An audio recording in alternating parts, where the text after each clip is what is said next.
Okay, we're going to try and get the distance for a negative lens now.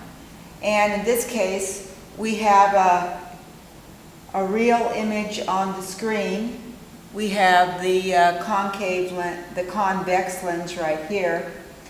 And this is a real image, like we did before. I've jury-rigged this so I have a long distance to go back.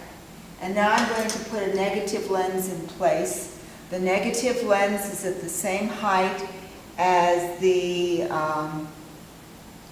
positive lens. And now you see this is greatly blurred. The distance we want to measure in this case is the distance from the negative lens to the screen, and that can be done by putting a ruler from here to the tip, or from just taking the subtraction distance between the locations on the optical bench. Okay, now we see that our image is blurred. It's called an aberration.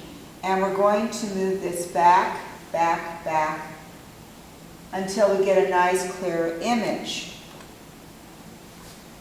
So we would again measure the distance between this little thin line here and the screen, or we measure the distances on the dials of the holder.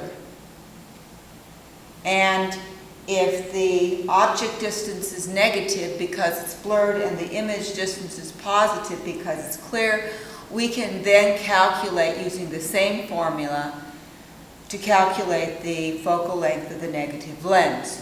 Usually we do this for 5 different distances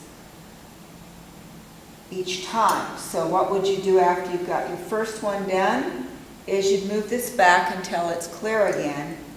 Put the lens in a different position than before. You can see it's almost clear here. Move it back, it gets progressively blurrier. It's just a number that you didn't use for the first reading, and you repeat the process until you've acquired all your data.